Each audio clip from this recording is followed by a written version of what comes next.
good morning, or good afternoon, or good evening. At whatever time you are joining us, I am grateful to have you share in this next online worship video from First Parish Church of Kingston, Massachusetts. I am the Reverend Monica Jacobson Tennyson. I serve this church as its minister, and I use she, her pronouns. As we continue to move through this strange and challenging time that we find ourselves in, it is important that we continue to ground ourselves. So please join with me in singing our introit. The words are very simple. They are, "What we need is here." They remind us that wherever here might be for each of us, it is here in our communities, in our homes, and in our hearts that we have the connections, the inner strength, the gratitude, and the capacity to continue to meet life as it comes. Please join in singing.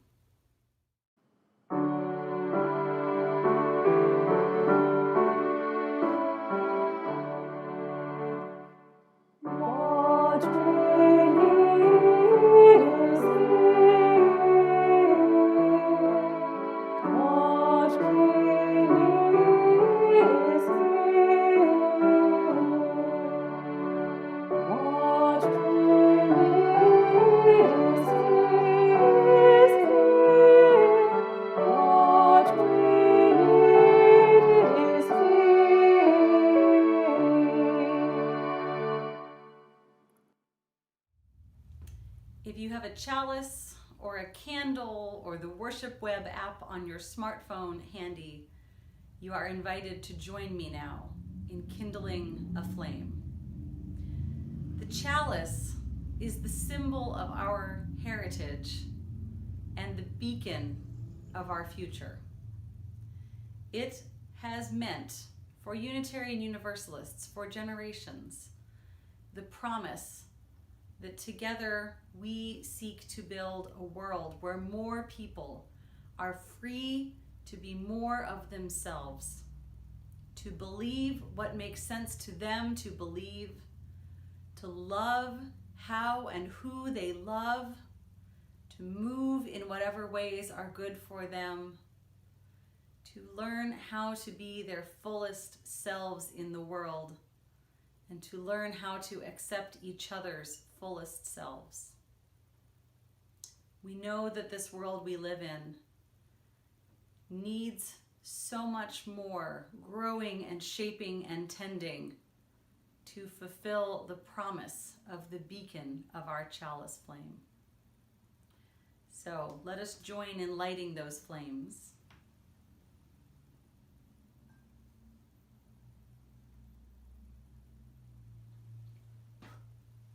And then, as we witness these lights and remember the heritage we draw upon and the world we seek to build, please join in singing hymn number 125, From the Crush of Wealth and Power.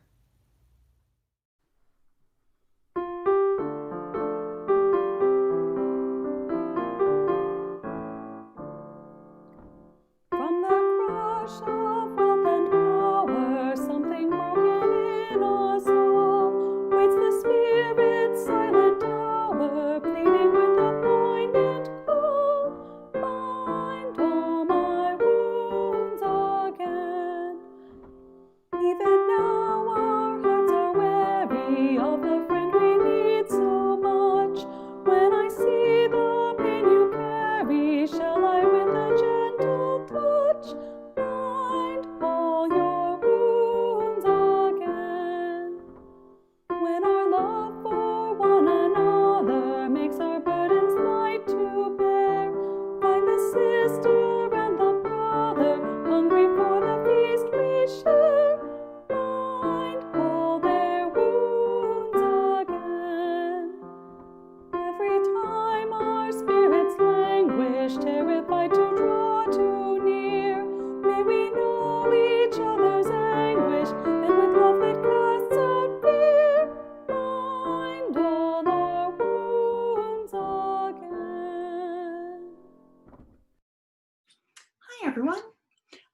with my friend Ellery Churchmouse and his friend Madison Hedgehog, and today we're going to tell a story that might seem familiar, but doesn't end the way you may think. It's called A Box of Pencils, and it goes like this. Ella sat by the hearth in the kitchen. Her sisters were at the prince's ball, and she was hungry and bored and hoping. Flash! Her fairy godmother appeared before her in a whirl of light. Don't worry, Ella, she said. You may go to the... Ugh, said Ella, the ball. You don't want to go to the ball? Said the fairy godmother. You don't want the fancy dress and the glass slippers and the everything? You know how the story goes. I know how it goes, said Ella. I drop the glass slipper, and the prince finds it. He falls in love with me, and then I have to marry him. You don't want to marry him, said the fairy godmother. Of course not, said Ella. He spends all day eating chocolates and yelling at his servants, and besides, he's 52 years old. If I marry him, I will never see anything new. I'll never go anywhere exciting. The fairy godmother bit her lip. She said. In that case, you should get the water to make a cup of tea. Are you sure?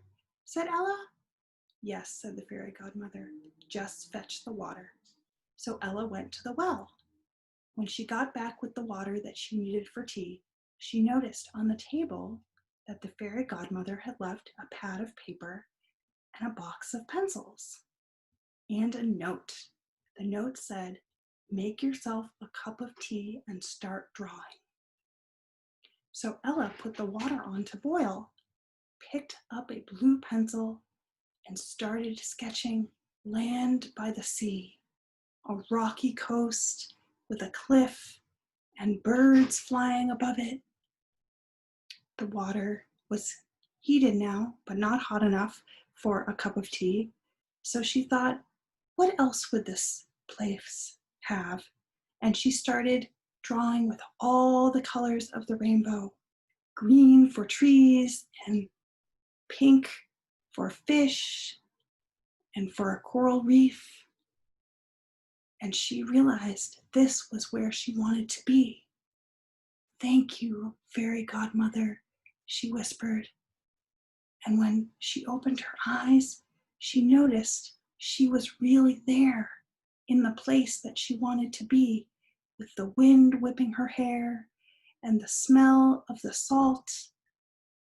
She leapt into the water and swam with the fish, with all the colors of the rainbow around her. To help us go deeper into sitting with the questions about where our lives call us, please join in singing hymn number 112, Do You Hear?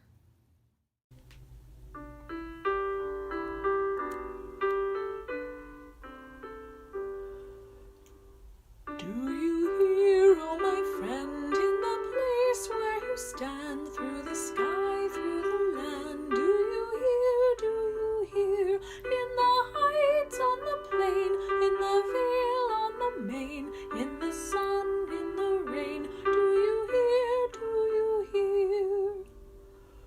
Through the roar, through the rush, through the throng, through the crush, do you hear in the hush of your soul, hear the cry, fear won't still, hear the heart's call to will, hear a sigh, startling trill, in your soul.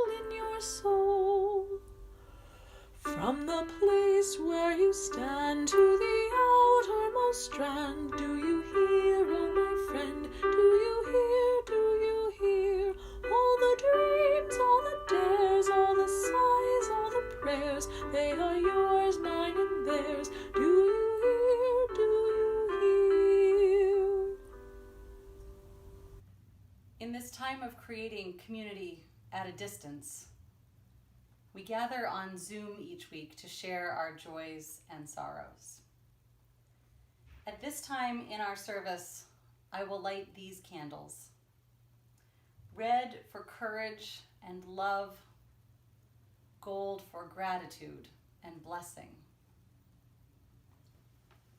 A red candle for all the healthcare providers and the essential workers, all those who are answering the call to help and to heal, all those who are working to bring us what we need and to make spaces cleaner and safer.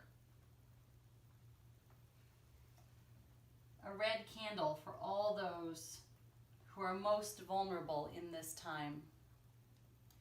Those who are unhoused, imprisoned, undocumented. Those who are at risk because of the others where they shelter. Those who are in danger of losing their housing as stay-at-home orders begin to be lifted.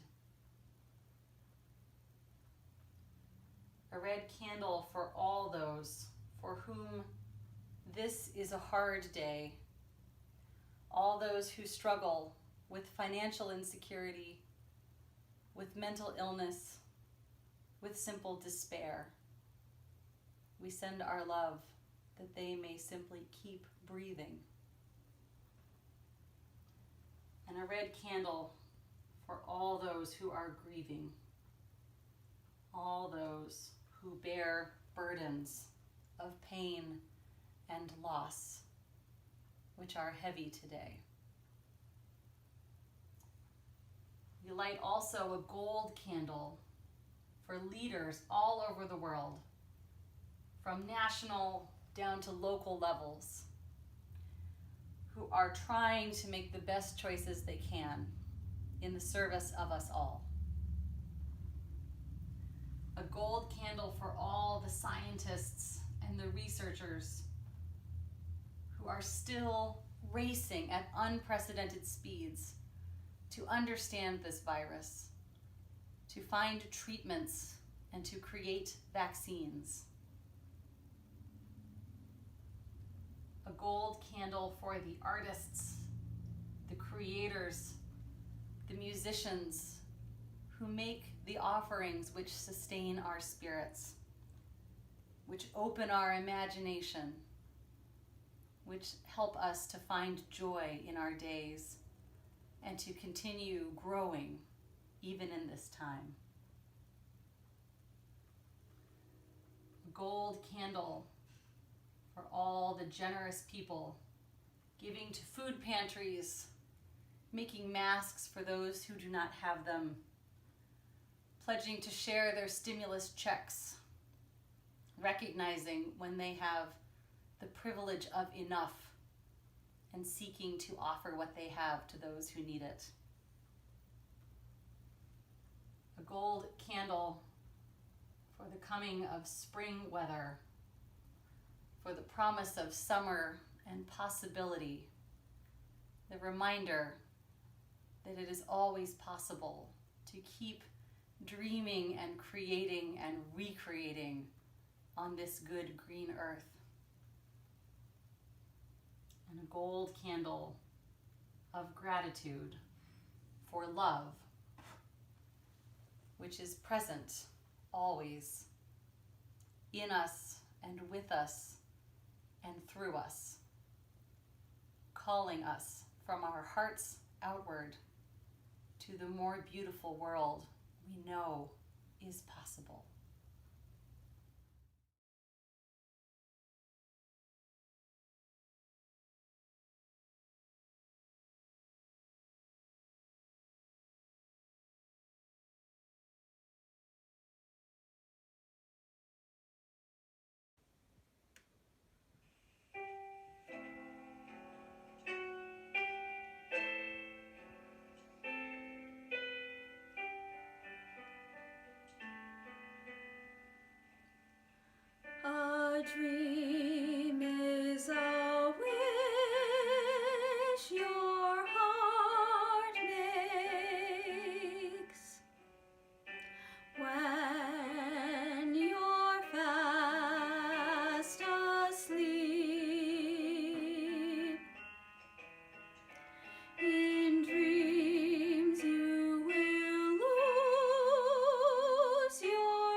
I think a lot about the idea of rewilding, helping land and ecosystems return to a less colonized state, undoing the way white American culture has insisted on things like lawns without weeds and bringing in imported species and presenting a tidy face to the road and to the world.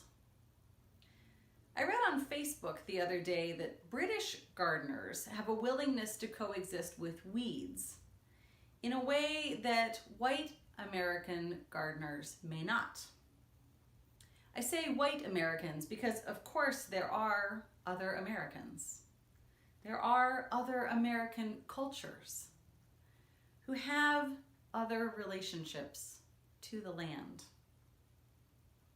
Indigenous folks have been cultivating land on this continent for about 10,000 years, back to about 8,000 BCE, before the Common Era. I just learned that from Roxanne Dunbar Ortiz's book, An Indigenous People's History of the United States, which is our June read for the Parish Book Group. Indigenous practices look less like planting each vegetable or herb in its own section and more like companion planting, like the Three Sisters technique, in which corn, squash, and beans are planted together in a single spot. The corn grows up, the bean climbs it, and meanwhile, under the soil, the bean's rhizobia are adding the nitrogen that its companions need. And the squash creates a ground cover that retains moisture and discourages weeds. It's important to lift up these differences, these practices, this presence on the land. Dunbar Ortiz talks about the harmful myth that North America was mostly empty before white European colonizers came. That's not true. North America was widely shaped and populated by the many indigenous societies that lived on it.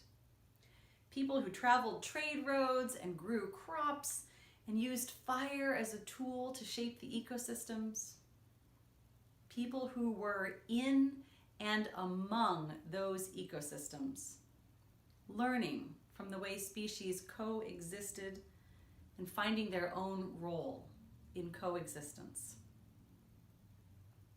So before I go any further into rewilding, let's be clear. I am not talking about this myth that this part of the world was largely empty, or that any other part of the world, except perhaps Antarctica, has been largely empty of human presence at any point in the recent past. Where by recent, I mean the last few thousand years. Rewilding, then, is not about erasing people of any race or culture from ecosystems. It is about practicing a kind of humility and patience and noticing. Noticing how things go together or how they don't. Noticing if what one species does overtakes another in a way that's detrimental to the whole ecosystem, like algae that takes over a pond, or maybe a human insistence on a weed-free lawn that saturates the whole place with herbicides. Rewilding is about allowing space and time to let things develop and being curious about what that implies for the future. In this pandemic time, a phrase that keeps coming to my mind is rewilding the heart. So much of life in the dominant culture of the US is prescribed. Do these things in this order with only this kind of person and you will be successful. Hide this part of yourself. Pull this other part like a weed. Never let them see you sweat don't be weird. But in this time, those scripts are falling away. Therapist Kathleen Smith writes, "Lately, I've noticed an interesting trend. The longer we're all stuck at home, the more honest we're becoming. Even my therapy clients who were previously slow to open up in our sessions now come fully ready to talk about how they're doing." It's a pattern that's playing out more broadly too. Right now, we're all revealing much more than our natural hair color. Stir crazy in quarantine, with the chaos of our homes revealed on Zoom for all our coworkers and friends to see, we're newly willing to admit that our lives aren't as put together as we used to pretend. She goes on, "A funny thing happens when you stop acting like you have it all together. When you accept that your moody toddler is going to interrupt some of your work calls, or that the only way to survive is to be honest about your mental health, you begin to shake off some of the values you've subconsciously absorbed. You start to consider what honoring your own values, what I call living from the inside out, might look like. Like the story that Jen read to us, this is a time to notice that the script laid out for us doesn't always lead where we want to go. It doesn't fit quite right.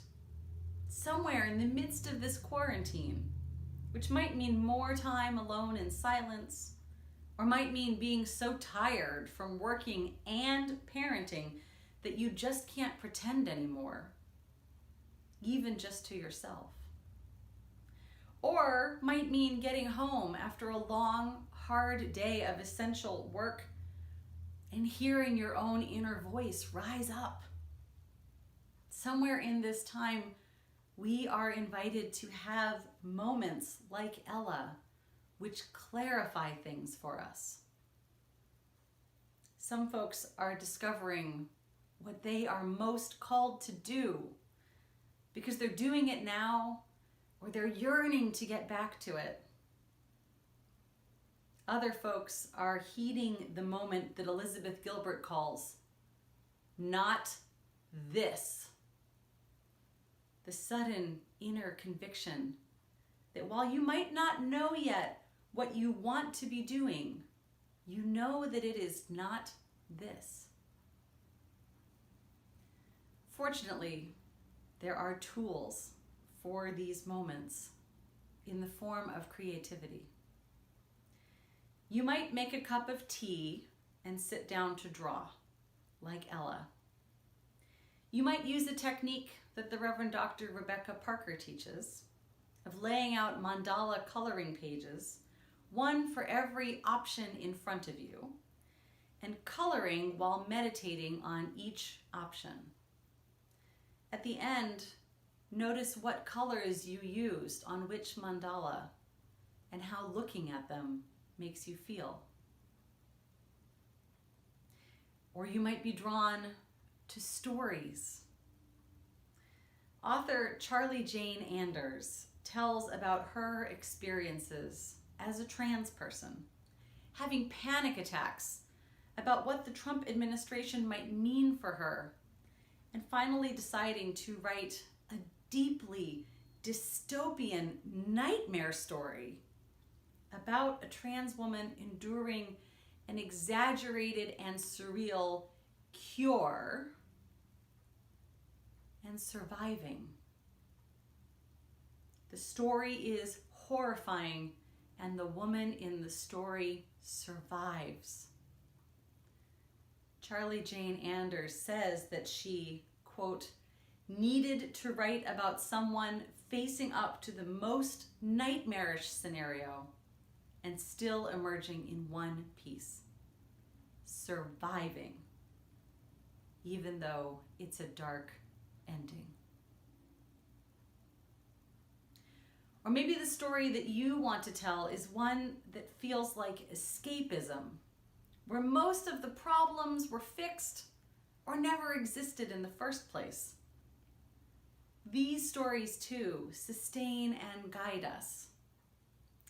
Ursula Le Guin used to remind us that the most powerful thing you can do is imagine what if things could be different. Speculative fiction, which is the umbrella term for science fiction, fantasy, and similar genres, is rooted deeply in the what if question. Sometimes the what if is pretty big. What if unicorns were real? What if people traveled the galaxy at light speed? Sometimes they're closer to home. What if the world was basically as it is, except artificial intelligences lived along with us? What if there are ghosts in that house or fairies in that garden? What if is always a powerful question. In these times, what if we set down the scripts for a bit? What if we noticed what excites us and what we dread? What if we set down our ideas about how things are supposed to be and got curious about what's happening? Before you pull that weed, wonder what it is and what purpose it serves in the ecosystem. Maybe it really does need to go. Or maybe it's milkweed and it's going to feed monarch butterfly caterpillars all summer. There's a Facebook post from TeachWire that showed up on my feed this week that asks, what if instead of falling behind, this group of lockdown kids are actually ahead? Hear me out. The post goes on, what if they have more empathy, enjoy family connection, can be more creative and entertain themselves, love to read, love to express themselves in writing? What if they enjoy the simple things, like their own garden and sitting near a window in the quiet? What if they notice the birds and the dates different flowers emerge and the calming renewal of a gentle rain shower? What if this generation are the ones that once again learn to cook, organize their space, do their laundry, and keep a well-run home? What if they learn to ride a bike, play a board game, do simple crafts, learn to bake, climb a tree, and play without a screen? What if they learn to understand the value of money, what's important, and how to live with less? What if they learn to plan shopping trips and meals at home?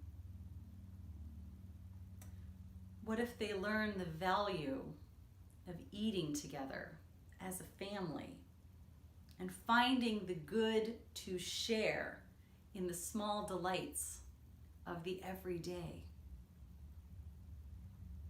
What if they learn to just be, to be resilient, to be content?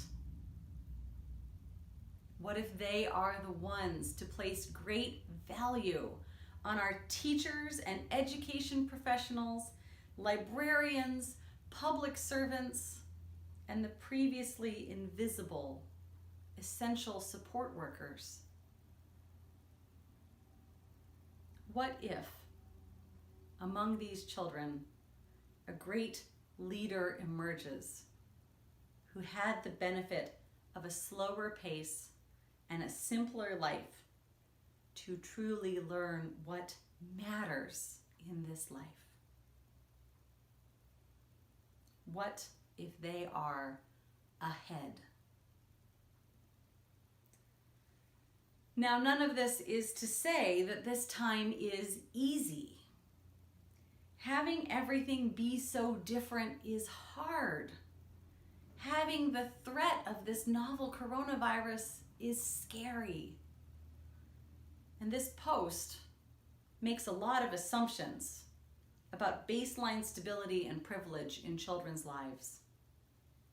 These kids who are possibly ahead are ones who have homes in which to shelter, enough food to eat, adults who are not violent or neglectful, and probably a lot of help in breathing and feeling their way through all these changes.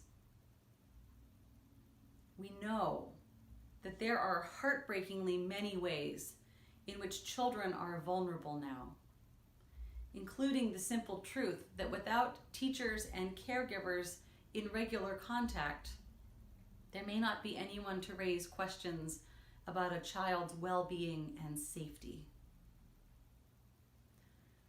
But for kids for whom the basics of life are present, kids who have shelter and safety and good food, and adults who are loving and invested in them, maybe still distracted and overwhelmed with trying to work and parent at the same time, but still committed to doing their best for their kids.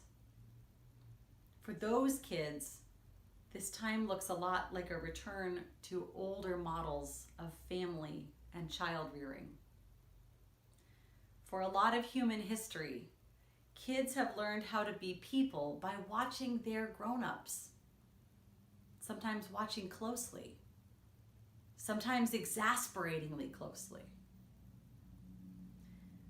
We teach each other how to be people. And as Kathleen Smith says, it's time now that we also lean into learning from ourselves how to be ourselves. We're not getting reinforced or chastised by as many other people right now. We can watch ourselves more closely, sometimes exasperatingly closely. We can heed the inner, not this.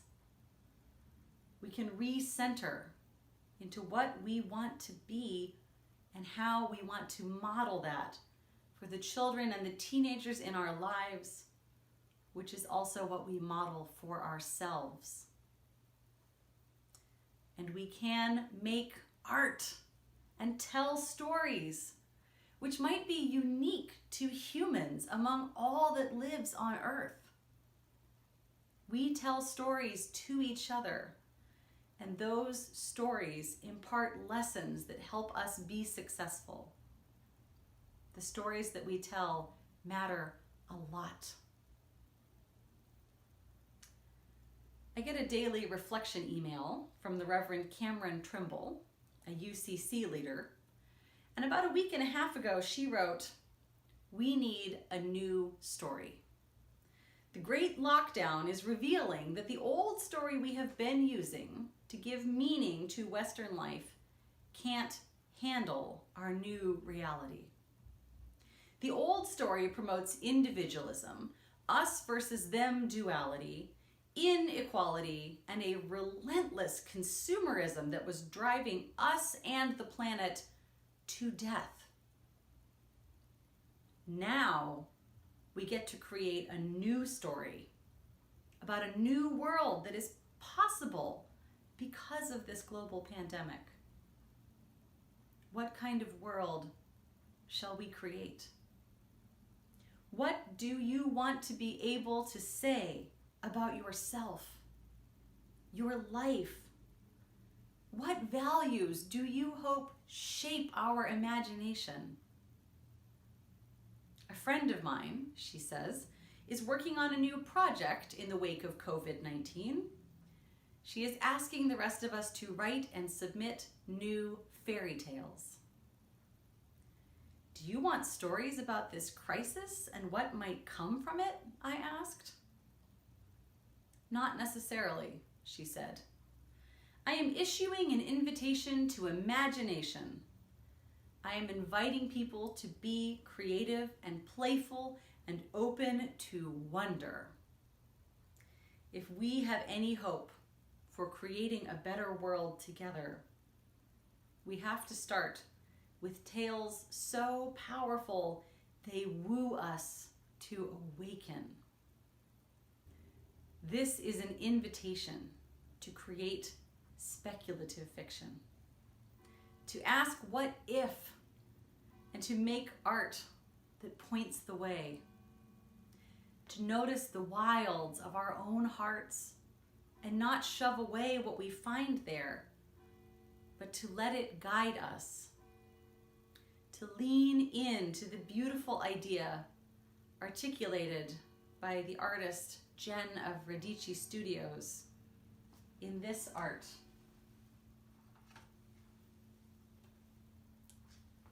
Which reads, "May we grow back, not to what was, but instead to what we can become."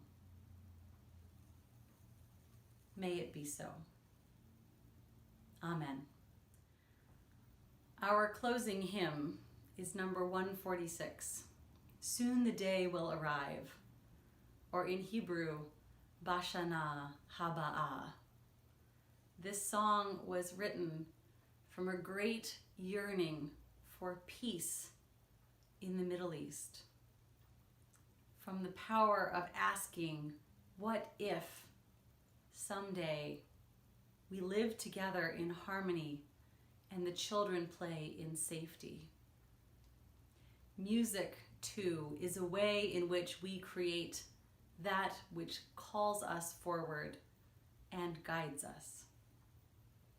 In that spirit, please join in singing.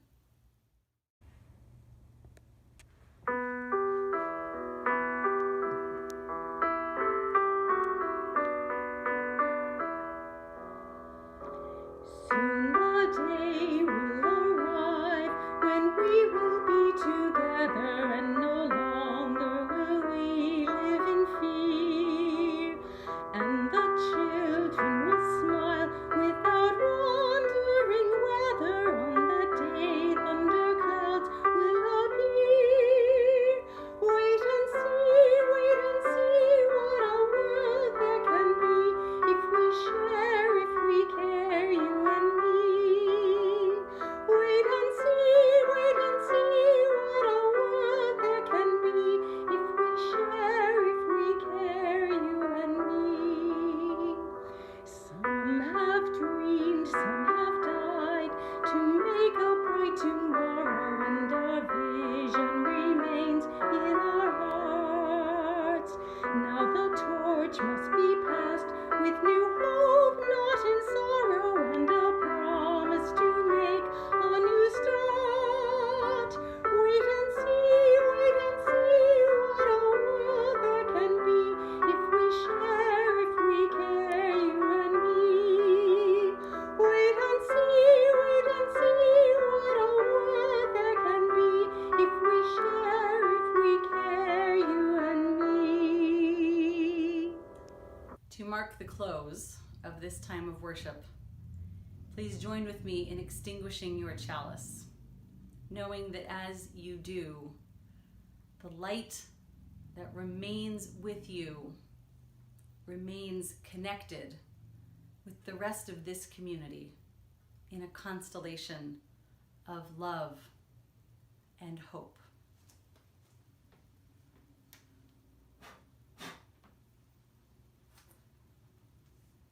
It is this love and hope which calls us always to bless this world.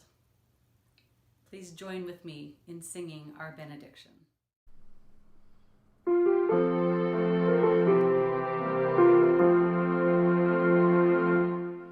With our minds and our hearts and our hands, may we choose to bless the world.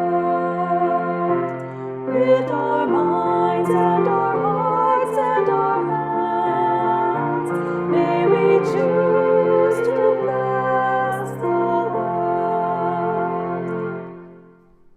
In this time, may you bless the world by asking what if, by rewilding your heart, by washing your hands, staying home, wearing your mask, and caring for yourself and all those around you. May you be well. I love you.